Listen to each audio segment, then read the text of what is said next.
اعوذ باللہ من الشیطان الرجیم بسم اللہ الرحمن الرحیم۔ اللہ نہایت رحمت والے بے حد رحم فرمانے والے کے نام سے۔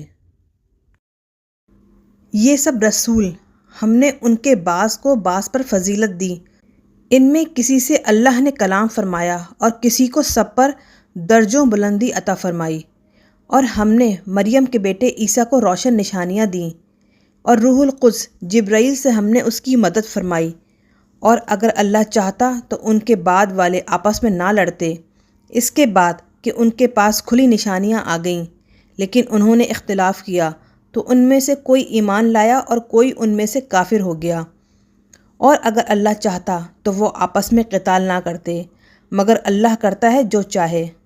اے ایمان والو، خرچ کرو اللہ کی راہ میں اس چیز سے جو ہم نے تمہیں عطا فرمائی اس دن کے آنے سے پہلے، جس میں نہ خرید و فروخت ہے، نہ کافروں کے لیے دوستی اور نہ شفاعت، اور کافر ہی ظالم ہے۔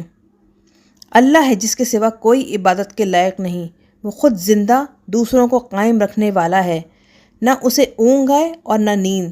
اسی کا ہے جو کچھ آسمانوں میں ہے اور جو کچھ زمینوں میں ہے۔ کون ہے جو اس کے اذن کے بغیر اس کی بارگاہ میں شفاعت کرے؟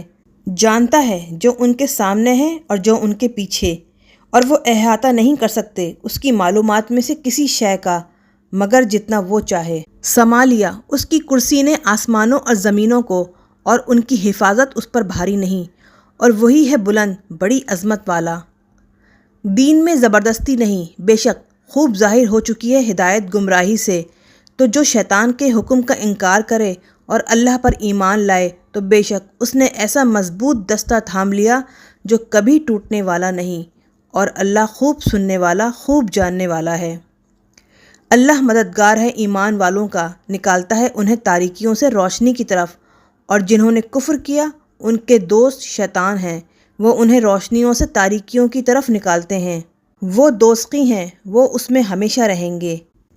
اے محبوب، کیا آپ نے اس شخص کو نہ دیکھا جس نے جھگڑا کیا ابراہیم سے ان کے رب کے بارے میں اس غرور کی بنا پر کہ اللہ نے اسے سلطنت دی؟ جب ابراہیم نے فرمایا میرا رب وہ ہے جو زندہ کرتا اور مارتا ہے، اس نے کہا میں جلاتا اور مارتا ہوں۔ ابراہیم نے فرمایا بے شک اللہ سورج کو مشرق سے لاتا ہے، تو اس کو مغرب سے لے آ۔ تو بدحواس ہو کر عاجز ہو گیا کافر۔ اور اللہ ہدایت نہیں فرماتا ظلم کرنے والوں کو۔ یا اس کی طرح جو گزرا ایک بستی پر جبکہ وہ گری پڑی تھی اپنی چھتوں پر، اس نے تعجب سے کہا اللہ اس بستی والوں کو ان کے مرنے کے بعد کیسے زندہ کرے گا؟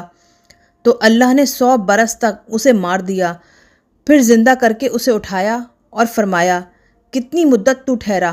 اس نے کہا میں ٹھہرا ہوں پورا دن یا دن کا کچھ حصہ۔ اللہ نے فرمایا بلکہ تو ٹھہرا رہا 100 سال۔ تو اپنے کھانے اور پینے کی چیز کو دیکھ، وہ اب تک بدبودار نہیں ہوئی، اور دیکھ اپنے گدھے کو جس کی ہڈیاں تک سالم نہ رہیں، اور تاکہ ہم تجھے لوگوں کے لیے اپنی قدرت کا نشان بنائیں۔ اور ان ہڈیوں کو دیکھ ہم کس طرح انہیں ہلا کر جوڑتے ہیں، پھر انہیں گوشت پہناتے ہیں۔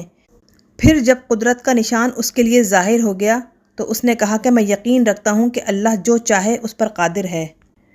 اور یاد کیجئے جب کہا ابراہیم نے اے میرے رب مجھے دکھا دے تو کس طرح مردے جلائے گا؟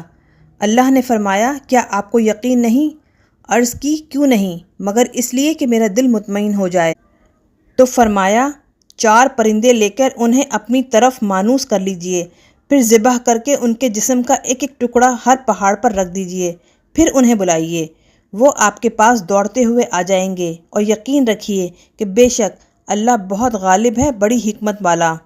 مثل ان لوگوں کی جو اپنے مال اللہ کی راہ میں خرچ کرتے ہیں اس دانے کی سی ہے جس نے 7 بالیں اگائیں، ہر بالی میں 100 دانے ہیں، اور اللہ بڑھا دیتا ہے جس کے لیے چاہے، اور اللہ بڑی وسعت والا بہت علم والا ہے۔ جو لوگ اپنے مال اللہ کی راہ میں خرچ کرتے ہیں پھر دینے کے بعد نہ احسان جتائیں اور نہ تکلیف دیں، ان کے لیے ان کا ثواب ان کے رب کے پاس ہے، اور نہ ان پر کچھ خوف ہے اور نہ وہ غمگین ہوں گے۔ اچھی بات اور لوگوں سے درگزر کرنا اس خیرات سے بہتر ہے جس کے بعد تکلیف پہنچے، اور اللہ بے نیاز ہے، بہت حلم والا۔ اے ایمان والو، نہ ضائع کرو اپنی خیراتیں احسان جتا کر اور تکلیف پہنچا کر، اس کی طرح جو اپنا مال لوگوں کے دکھاوے کے لیے خرچ کرتا ہے اور اللہ اور قیامت کے دن پر ایمان نہیں رکھتا، تو اس کی مثال اس چکنے پتھر کی سی ہے جس پر کچھ مٹی ہو، پھر اس پر زور کی بارش ہوئی جس نے اسے صاف پتھر کر چھوڑا۔ وہ اپنی کمائی سے کسی چیز پر قادر نہ ہوں گے، اور اللہ کافروں کو ہدایت نہیں فرماتا۔ اور ان لوگوں کی مثال جو خرچ کرتے ہیں اپنے مال اللہ کی خوشنودی حاصل کرنے اور اپنے دلوں کو مضبوط کرنے کے لیے، اس باغ کی سی ہے جو اونچی زمین پر ہو، اس پر زور کی بارش ہوئی تو وہ اپنا پھل دگنا لایا، پھر اگر زور کی بارش اسے نہ پہنچے تو شبنم ہی کافی ہے، اور اللہ تمہارے سب کام دیکھ رہا ہے۔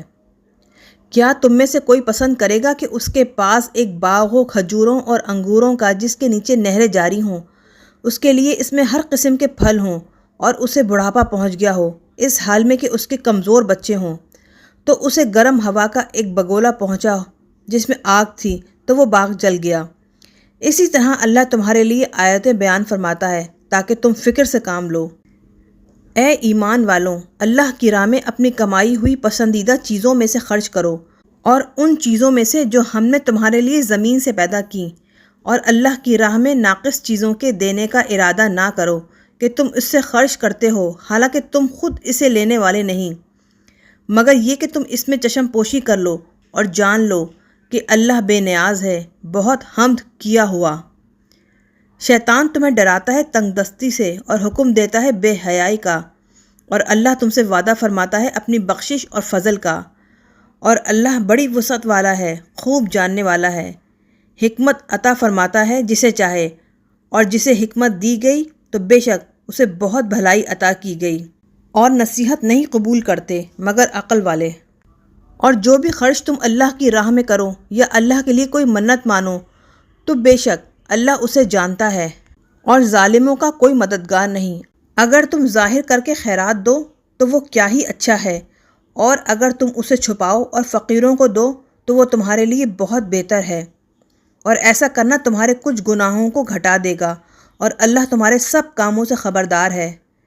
اے محبوب، انہیں ہدایت پر لانا آپ کے ذمہ نہیں، ہاں اللہ راہ پہ لاتا ہے جسے چاہے، اور تم جو مال خرچ کرو تو وہ تمہارے ہی نفع کے لیے ہے، اور تم خرچ نہیں کرتے لیکن صرف اللہ کی رضا جوئی کے لیے، اور جو مال تم اللہ کی راہ میں خرچ کرو گے اس کا پورا ثواب تمہیں دیا جائے گا، اور تم ظلم نہ کیے جاؤ گے۔ یہ خیرات ان محتاجوں کے لیے ہے جو اللہ کی راہ میں روکے گئے، وہ نہیں طاقت رکھتے زمین میں چلنے کی، نا واقف انہیں غنی سمجھتا ہے ان کے سوالوں سے بچنے کے سبب۔ اے سننے والے، تو ان کی صورت سے انہیں پہچان لے گا، وہ لوگوں سے گڑ گڑا کر سوال نہیں کرتے۔ اور جو مال اللہ کی راہ میں تم خرچ کرو تو بے شک اللہ اسے خوب جانتا ہے۔ جو لوگ اپنے مال رات دن پوشیدہ اور ظاہر اللہ کی راہ میں خرچ کرتے ہیں تو ان کے لیے ان کا ثواب ہے ان کے رب کے پاس، اور ان پر کوئی خوف نہیں اور نہ وہ غمگین ہوں گے۔